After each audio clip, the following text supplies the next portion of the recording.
Hey guys, I'm Jackie Brubaker, host of the Love You Even More podcast. I'm an author, speaker, 2-time Emmy Award winner, and entrepreneur. I'm a Jackie of all trades and a master of some. Each week, I bring on people from all walks of life to talk to them about their inspiring stories in the fields of self-development, relationships, business, and how you can love yourself even more. For more about me and the podcast, visit us at loveyouevenmore.com.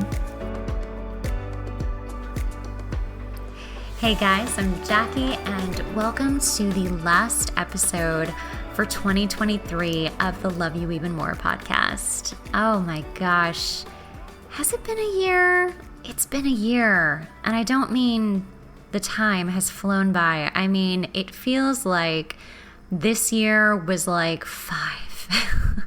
And I know all of us are talking about how 2020 was almost 4 years ago, and that seems crazy, you know, and it does seem crazy that the last almost 4 years ago have just flown by, and yet so much has happened. But I would like to wager that 2023 has been a year for the books. I personally have gone through more than I ever saw coming, and I know I'm not alone. I've talked to so many people who've had equally hard, challenging, transitional years where, you know, there have been a lot of deaths, there have been a lot of breakups, there's been a lot of job losses and changes and babies, and that's good. Babies are good, but a lot of change. And so part of this episode is about embracing change.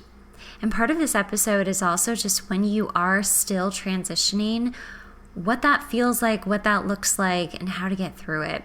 So let's first talk about embracing change, because some people actually like change. I don't know who you are, but I've heard you exist. No, I'm just kidding. I actually like change. I am the type of person who really loves to go through my closets and get rid of clothes and go through my cupboards and get rid of stuff. I just love decluttering. And if you've been listening to the podcast in the last few months, then you have definitely come across some feng shui episodes where we talk about why some people like to declutter and why some people have a really hard time letting go of their stuff. Now, please go check those episodes out, because my God, they are life-changing. They're so interesting, and I think they'll answer a lot of questions that maybe you have. But when it comes to change, whether we decide to make the change or the change happens to us, there's kind of two ways to go about it. You know, if the change happens to us, so many people are so apt to just be like, no, I'm going to hold on. I'm not going to let go. I'm just going to hold on for dear life and resist the change. And then the other side of the coin is to lean into the change. And that is what I've been doing this year, because there's been so much change. It's just felt like a roller coaster. And the thing that I found to work the best was, instead of leaning back going down the big hill from the roller coaster, I leaned forward and front and just went forward and leaned in. I can't explain it any better than that. It's like, hey, if we're going downhill, I'm going down fast. So with change, I mean, it's going to happen. And the worst time change happens is when we really don't want it to happen. Or we know it's going to have to happen one day, and then the universe decides that day, and then you just have to go along with it, which then comes to the change that we didn't want to have happen. Which is why, sometimes it's like, if you are evolved enough and you're doing the work and you realize like, hey, this isn't working, this has to change, I have to transition or let go or whatever the case may be, it is better to lean in and to do it, even if it's heartbreaking or sad or scary or angering, I mean, change is a very weird thing. one of the biggest changes I had this year, which I've talked about a little bit, is losing my stepdad suddenly. We lost him at the very end of March, and we just didn't see that coming. We knew he was going in for a pretty major surgery, and I had come out to help with his recovery. And, my mom and I went to the hospital that morning and dropped him off, and then went home, and I swear to God, I could hear his voice in the house laughing or calling for my mom. And I was like, God, that must be the TV like down the hallway, but it sounds just like Mike. But it was, because he passed away. He made it through the surgery, but I do believe that people leave their bodies before painful experiences like car accidents or, excruciating surgeries. And we got a call from the doctor, the surgeon, saying it went all, was perfect. He's in ICU recovering. Come on over in an hour. And we're like, cool. I mean, our car ride over was so ridiculous. When I look back, I'm like, we were talking about the jeans shorts I just bought, or the dress, or something stupid. We were looking at really stupid videos, waiting to go back to see him, like laughing. And then it all came to a screeching halt, and we watched him pass away, and there was nothing we could do, and there was nothing the doctors could do, and that change came really suddenly. And it's been about 8-9 months now, and it's just strange, because grief is its own strange animal, which is another podcast, but it is a lot of change. And I look at the change my mom's had to go through with grieving her husband of 20 years. And Mike was my stepdad, and he acted very much as a father figure, and I considered him my dad.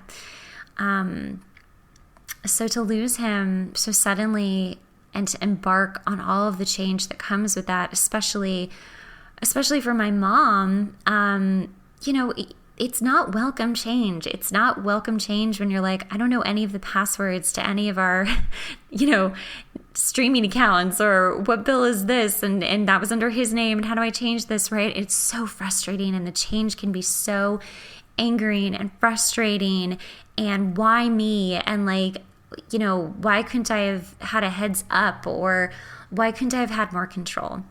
And so when we have these hard years, right, like 2023, I think, if you're trying to do your best and something comes and slaps you upside the head, like, it was meant to happen in a weird, strange way, right? Now, death is different, okay? Like, let me just preface that right now. Like, everybody has their own beliefs on that, so I'm not going to get into that. But losing someone is excruciating, and it's really not fair to say, oh, well, it was meant to be. And even if you believe that it was, it doesn't matter. It's still a death. So let's get off death, because that's pretty dark, and that was a huge part of my year. But if you were transitioning out of a relationship, something I also did this year, it's also its own grief, right? It's its own journey. And, if you were ready to leave, it doesn't make it any less hard to grieve it. It's just different. Or if you weren't ready to leave, again, it happened to you suddenly, or, maybe you saw it coming, but it still hurts. So embracing the change, leaning into the change instead of resisting it, almost kind of gives you a sense of control, because at least you're like, well, at least I'm signing up for this. At least I'm not resisting and trying to bury my head in the sand and forget, or, just trying to make it go away. If you lean in to any kind of change, any kind of hard change, maybe you just moved to a new city. That's scary and exciting at the same time, right? It's just like this really fun, dichotomy of two different wonderful and terrible things at the same time. That if you lean into it, it makes the journey more interesting. I had a really bittersweet year, 2008, really long time ago. I actually broke up with someone who I loved very much, but I knew, he knew that we just weren't the right people for each other. We actually have always stayed friends, and it's awesome. And it was just his birthday. So, even though like I knew it was ready, it was time, the ego part of me, and mind you, this is 2008, so I was a lot younger. My ego's like, no, I want to hold on, even though I'm like, no, you don't. Let it go, which of course I did.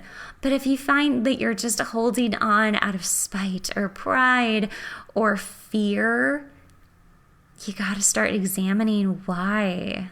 Why am I holding on to something that doesn't want me? Why am I holding on to something that doesn't serve my life or the purpose any longer? That doesn't work, And in this case, I do feel that the universe takes out of our lives things that are done.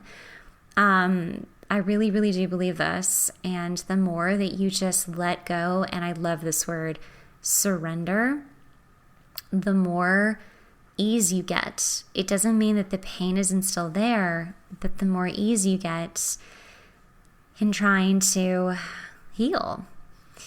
So the other part of this podcast episode was about transitions. So let's talk about transitions. So similar to changes, once the changes happened, now we have that transition. And if you were leaning into your change, then you should be leaning into your transition.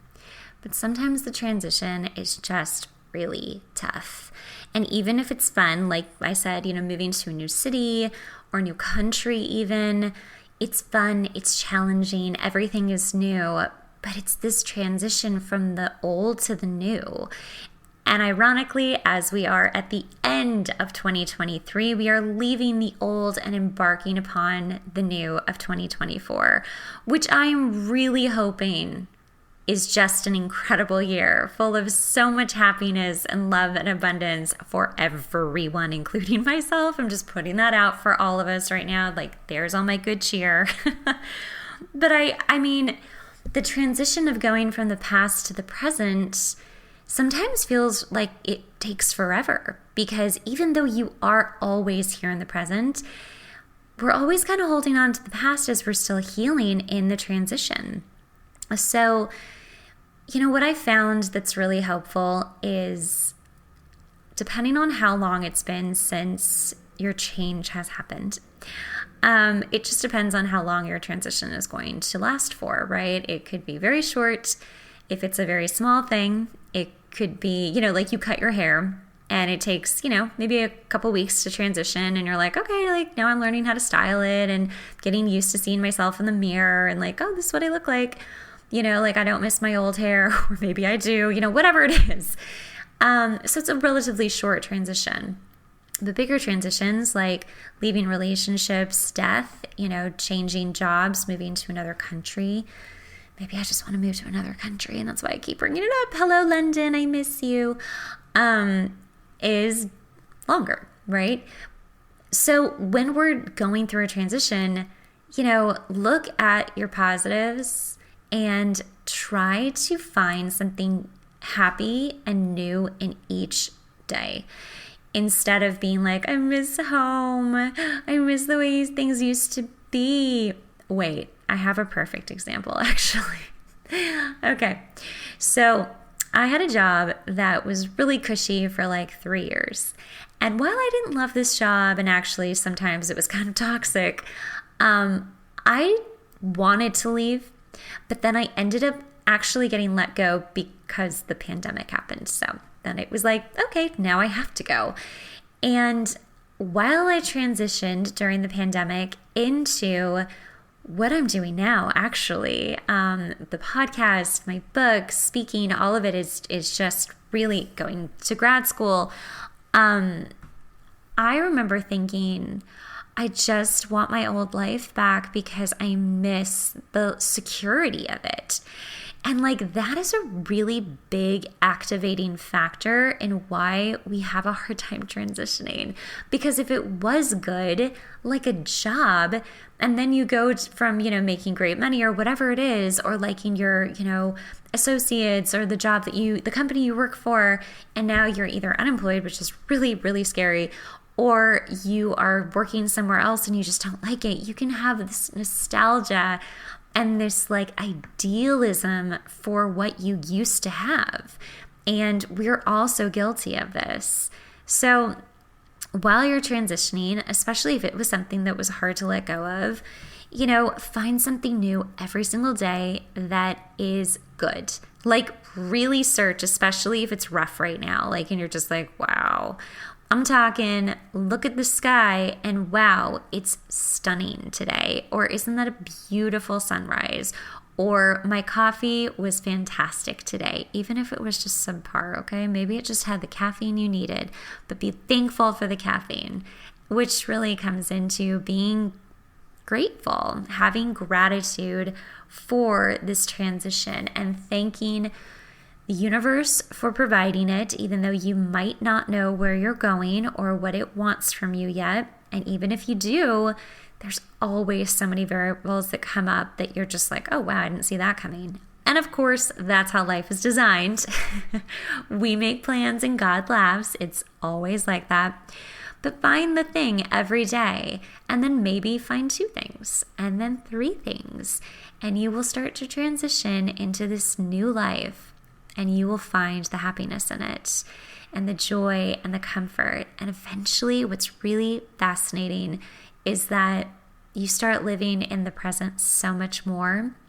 And the past doesn't have to feel that far away, but it is. And it does keep getting further away every single day. It's funny how we can talk about 4 years being such a long time ago, and yet it feels like yesterday. So that's kind of the thing with the time, right? Time is an illusion. But anyway, that's the thing with time, is that it can feel like yesterday, but it can also be 4 years ago. So keep that in mind while you're transitioning from 2023 into 2024. It's going to feel like the same. Of course it will, because again, time doesn't exist. But anyway, just look at it like, maybe some time has gone by. Maybe it's time to start letting go a little bit of like X, Y, and Z. Again, like kind of going back to grief, because it really is sort of a universal change. And grief, again, doesn't have to be actual death, but it can be the death of something. It's interesting because the grief is with you. It pops up and then it disappears. And then you start to create a brand new life. And you're not even trying to. You just do it. It just happens. Or you don't have a choice and you just have to make it. So as we are embracing change out of what may have been a very hard year for a lot of you, and you know what? For those of you who had a great 2023, I'm so happy for you, because I know one person who did, and I'm very, very happy for her. But for the rest of us who had a really, really rough one, you know what? You made it. It's time to congratulate yourself. You made it through this year. It's over. And you can literally start over again and embrace that change and lean into it and start something new. It doesn't have to be a resolution, but start something new. Live in your present moment and into your future. Make future goals so that you have something to actually try to attain. I mean, I have some really big news coming out the first week of January about what's coming out with me and what I've been working on for the last 3 months. So stay tuned for that. But, give yourself something to look forward to. Plain and simple. It could just be a vacation, but do give yourself something to look forward to in 2024 so that you walk into that year strong. Maybe you've had some kicks, but let's do this. Let's be in control of our happiness. And that is the truth, man. If I learned anything this year, the biggest lesson I learned was that I always have the ability to rescue myself. I always have the ability to make my choices for me. No one's going to come and get me. No one's going to come and rescue me. I am not a damsel in distress. And I'm just going to admit, for the record, I kind of felt that way in some ways. I really did, especially this year. And it was such a limiting belief, but it was something that I've now fucking healed. So thank God. But all of us kind of want to be rescued, right? When things get really tough, when we've had a really hard year, sometimes we just want a soft place to land. And listen, you are so, so valid in that feeling. But it feels fucking amazing when you take the reins and you start making your life what you want it to be instead of waiting for someone to come and give it to you. So this year, make your life what you want it to be. Don't make the excuses, just make the life. And as you go, that's the beautiful thing about life, is that you never know who you're going to meet or where you're going to end up or what experiences you're going to have that you just couldn't plan. And to me, honestly, that's what wakes me up every day. I always get so excited to be like, what's going to happen today? I feel like such a little kid in that sense, and I'm so happy that I do, because it makes every day a really cool day, even when they suck, and sometimes they do. All right, you guys. Thank you for being such loyal listeners. Wow, I am so grateful for you and for your loyalty and your viewership, listenership. I don't know if those are actual words. For this year, it is 3 years in January since the podcast started, and you have continued to show up for me consistently and grown the podcast to well over 200,000 downloads. And I'm just so grateful that you like it. Please always feel free to email me at jackie@loveyouevenmore.com if you have show ideas or you want to tell me anything. I am so open to hearing from you, and it would be great to connect. But thank you for being my listeners, and just know that you're not alone. Lean into the change and plan something for 2024 that's really going to light you up, and aim for it. You have the control. You have the reins of your life, so go get it.